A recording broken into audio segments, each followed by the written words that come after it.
Die carnivore dieet werk vir jou ongeveer dieselfde uit as 'n gewone dieet met die kostes.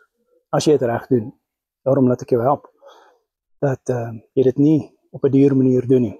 Ek het baie raad. Wat's op my carnivore keto coaching? Ja, jy's reg. Daar's baie raad daar buite. En jy kan jouself die mekaar luister en jy moet kies wie jy wil volg. En jy moet kies na wie jy moet luister.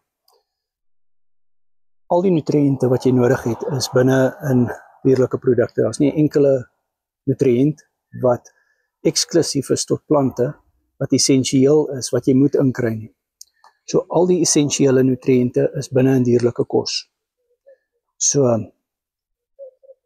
as jy plante wil eet, eet plante, maar dis nie essensieel nie. Jy het dit glad nie nodig nie. Daar's geen ekstra vitamines daaraan wat noodsaaklik is vir jou, wat essensieel is aan die plant, of eksklusief is tot die plant, wat essensieel is vir jou liggaam, wat jy moet inkry nie.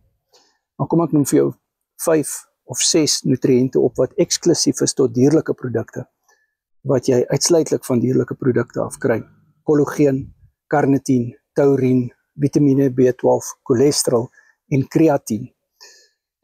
So, dit is eksklusief tot dierlike produkte. Ons liggaam kan dit sintetiseer van plante af, maar dan het jy baie vitamines nodig, en die plantmateriaal is verbind met oksalate, lektines, polyphenols, gifstowwe, plantverdedigingsmeganismes, wat baie kompleks is, en gebind is, wat byvoorbeeld die absorpsie van yster is gebind.